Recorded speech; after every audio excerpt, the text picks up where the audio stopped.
Hello everyone. Today we are going to learn office.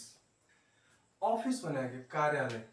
कार्यालय भने के हो भने चाहिँ office is a place. के हो एउटा ठाउँ जहाँ different business activities are collectively performed by the different level of employees. विभिन्न level of employees ले काम perform गर्छन् collectively to achieve the objective of the organization.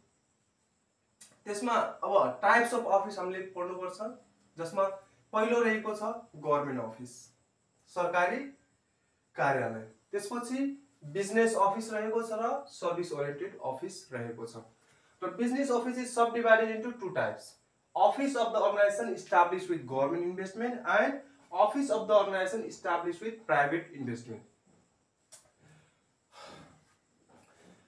त्यसपछि अब हामी एक एक टपिक लिएर अगाडि बढ्छौं गभर्नमेन्ट अफिस भनेको के हो गभर्नमेन्ट अफिस भनेको the office which is established owned manage and controlled by the government यसले इस्टाब्लिश गर्ने ओन गर्ने म्यानेज गर्ने र कन्ट्रोल गर्ने कसले हो गभर्नमेन्टले हो सरकारले हो for providing services to the public जनताले के सर्भिस प्रोवाइड गर्ने and maintaining law and order peace and security in the country जसले हामीले के भन्छौं गभर्नमेन्ट अफिस भन्छौं यसका एक्जाम्पलहरु यस्ता रहेका छन् inland revenue office ministries departments district office जस्तै यहाँ रहेको छ इनल्यान्ड रेभेन्यू अफिस आन्तरिक राजस्व कार्यालय विभिन्न मन्त्रालयहरु भए डिपार्टमेन्टहरु भए डिस्ट्रिक्ट अफिसहरु भए यिनीहरु चाहिँ के हुन् यसका एक्जाम्पल हुन् त्यसपछि रहेको छ बिजनेस अफिस भनेको it is established for carrying on various business activities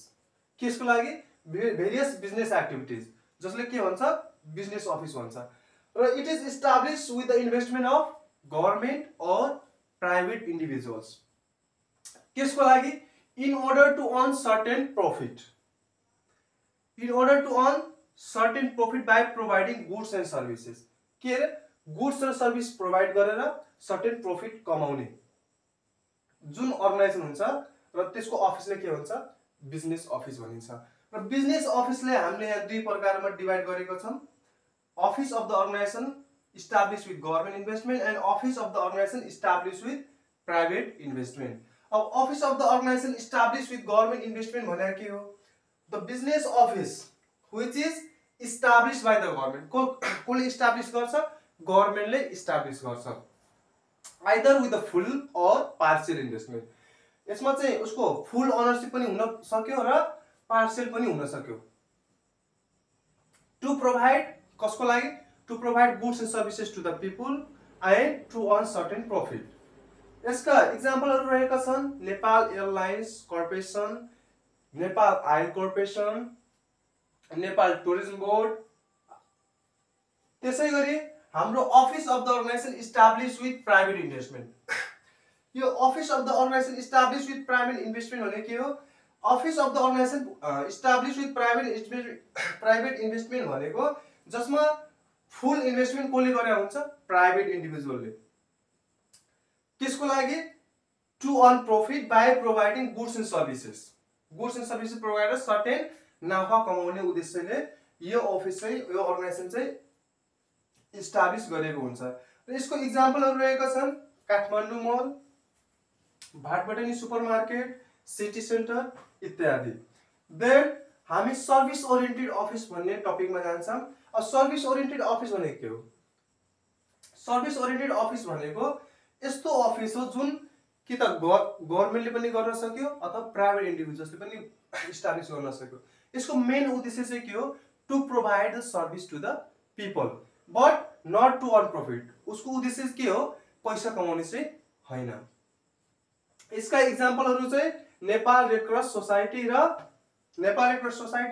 Nepal Scout Nepal Children Organization इत्यादि रहेको छन्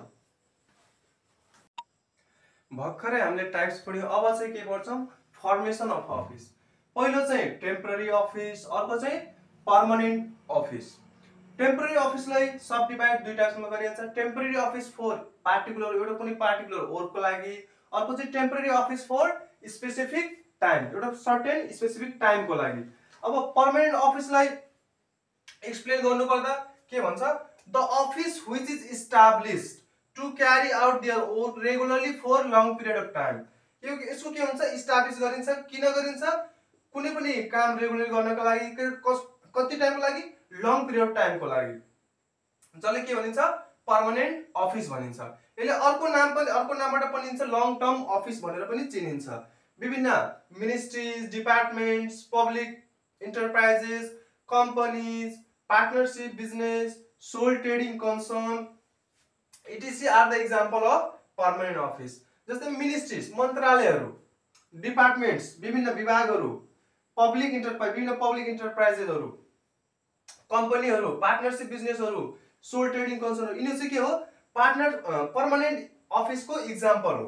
त्यसपछि temporary office, the office which is established to carry out their work for certain period of time is called temporary office. The office के हो, the office which is established to carry out their work for certain, एउटा कुनै specific टाइमको लागि मात्रै, एउटा certain टाइमको लागि मात्रै इस्टाब्लिस गरिन्छ, त्यसले के भन्छ, टेम्पोररी अफिस। अब यता अफिसको फर्मेसन पछि हामी अफिसको फङ्सनमा जान्छौँ। अफिसको केमा जान्छौँ, फङ्सनमा जान्छौँ। कार्यालयको कार्यहरू के हुन्, उसको कामहरू चाहिँ के हुन्। पहिलो चाहिँ के छ, प्लानिङ एन्ड इम्प्लिमेन्टेसन। कुनै पनि एउटा प्लान बनाइन्छ र त्यसपछि त्यसले इम्प्लिमेन्ट गरिन्छ। एउटा अर्गनाइजेसन रन गर्नका लागि विभिन्न प्लानहरू, पोलिसीहरू चाहिन्छ र जसले के हुन्छ, अर्गनाइजेसन रन गर्नलाई गाइड गर्छ। त्यही भएर पहिलो काम चाहिँ के छ, प्लानिङ एन्ड इम्प्लिमेन्टेसन। यसको अफिसको मेन फङ्सन चाहिँ के हो, सबभन्दा पहिला formulate the plan and policies and implement them. पहिला एउटा प्लान एन्ड पोलिसी बनाउने र त्यसपछि त्यसले के गर्ने, इम्प्लिमेन्ट गर्ने। र त्यसपछि के छ, collecting and recording information. Information विभिन्न इन्टरनल र एक्सटर्नल सोर्सेसबाट जुन हामीले कलेक्ट गर्छौँ, तिनीहरूले के गरिन्छ, रेकर्ड गरिन्छ। फ्युचर रेफरेन्सको लागि के गरिन्छ, रेकर्ड गरिन्छ। त्यसपछि तेस्रोमा रहेको छ प्रोसेसिङ एन्ड एरेन्जिङ इन्फर्मेसन। जुन हामीले भर्खरै त्यो इन्फर्मेसन कलेक्ट गर्यौँ र त्यो रेकर्ड गर्यौँ, त्यसले अब के गर्नु पर्यो, प्रोसेस गर्नु पर्यो र एरेन्ज गर्नु पर्यो। सबै इन्फर्मेसन युजफुल हुँदैन, त्यही भएर तिनीहरूको युजफुलनेसको बेसिसमा चाहिँ कतिको युजफुल हुन्छन् भविष्यमा, त्यसको बेसिसमा चाहिँ उनीहरूले के गरिन्छ, प्रोसेस र एरेन्ज गरिन्छ।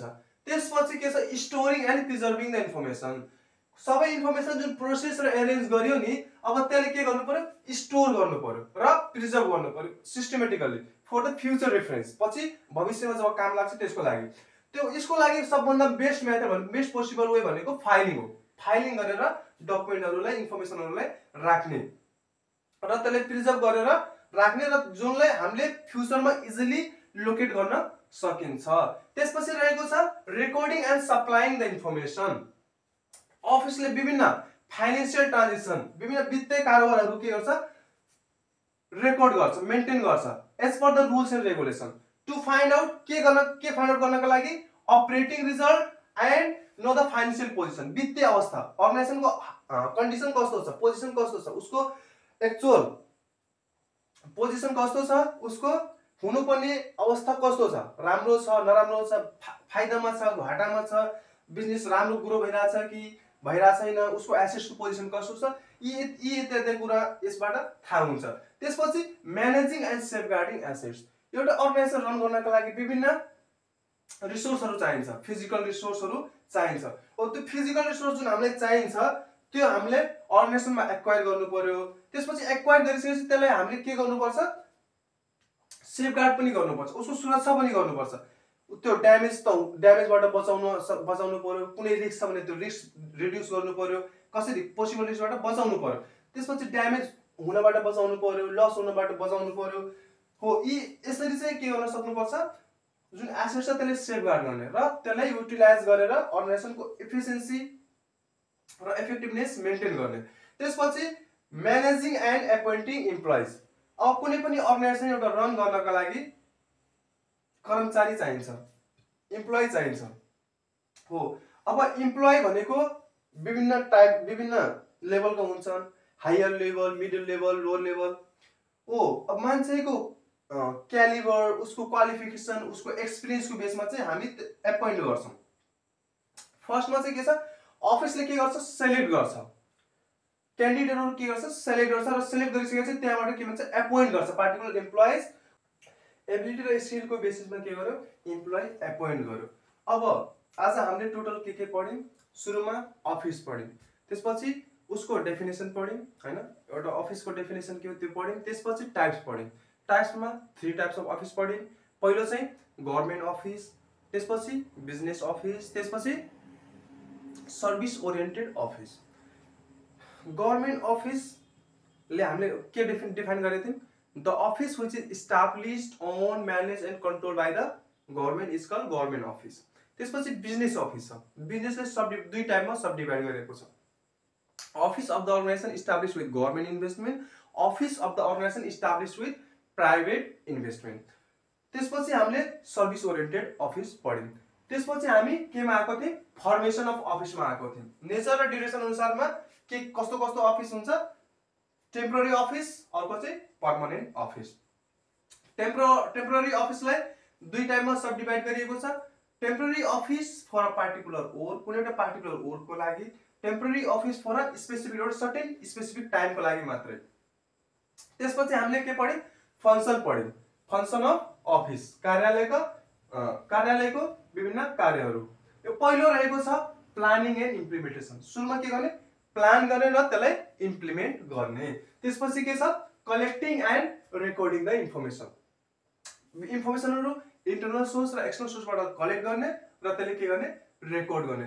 त्यसपछि रहेको छ processing and arranging the information जुन हामीले इन्फर्मेसनहरु कलेक्ट गर्यौं र रेकर्ड गर्यौं अब त्यसले के गर्ने प्रोसेस गर्ने किनभने सबै इन्फर्मेसन युजफुल हुँदैन सबै इन्फर्मेसन हामीले अहिले तुरन्त चाहिने हुँदैन त्यही भएर त्यसको युजफुलनेसको बेसिसमा चाहिँ के गरिन्छ त्यसलाई प्रोसेस र एरेन्ज गरिन्छ। प्रोसेस र एरेन्ज गरिसकेपछि त्यसले के गरिन्छ स्टोर र प्रिजर्भ गरिन्छ। त्यो इन्फर्मेसन जुन छ विभिन्न इन्फर्मेसनहरु जुन हामीले प्रोसेस र एरेन्ज गरेर राखेका छौं त्यसलाई अब स्टोर गर्ने र प्रिजर्भ गर्ने। स्टोर र प्रिजर्भ कसरी गर्ने भनेर एउटा बेस्ट पोसिबल वे रहेको छ फाइलिङ गरेर त्यसलाई हामीले फ्युचर रेफरेन्सको लागि के गर्न सक्छौं स्टोर गर्ने र प्रिजर्भ गर्न सक्छौं जसले गर्दाखेरि हामीले के डकुमेन्ट पछि इजिली लोकेट गर्न सक्छौं। त्यसपछि रहेको छ recording and supplying the information एउटा अफिसले विभिन्न वित्तीय कारोबारहरू रुल्स एन्ड रेगुलेसन अनुसार चाहिँ बनाउँछ to find out operating results and financial position वित्तीय अवस्था पत्ता लगाउनको लागि अर्गनाइजेसनको। त्यसपछि रहेको छ म्यानेजिङ एन्ड सेफगार्डिङ एसेट्स अर्गनाइजेसनले जुन एसेट्सहरु युज गर्छ आफ्नो विभिन्न कार्य परफर्म गर्नको लागि त्यो जुन एसेट्सहरु छ त्यसलाई म्यानेज गर्ने छैन भने एक्वायर गर्ने चाहिँ जुन जति एसेट्सहरु रिक्वायर्ड छ त्यसले के गर्ने एक्वायर गर्ने तर एक्वायर गरिसकेपछि त्यसको सेफगार्ड गर्ने सुरक्षा गर्ने त्यसलाई पोसिबल रिस्कबाट बचाउने ड्यामेजबाट बचाउने लस हुनुबाट बचाउने हैन यस्तो कुराहरु गर्नुपर्छ। त्यसपछि म्यानेजिङ एन्ड एपोइन्टिङ एम्प्लोइज एउटा अर्गनाइजेसन रन हुनका लागि एम्प्लोइ चाहिन्छ कर्मचारी चाहिन्छ हो त्यो कर्मचारी चाहिँ विभिन्न क्यालिबर विभिन्न क्वालिफिकेसन र विभिन्न एक्सपिरियन्सको हुन्छ हो।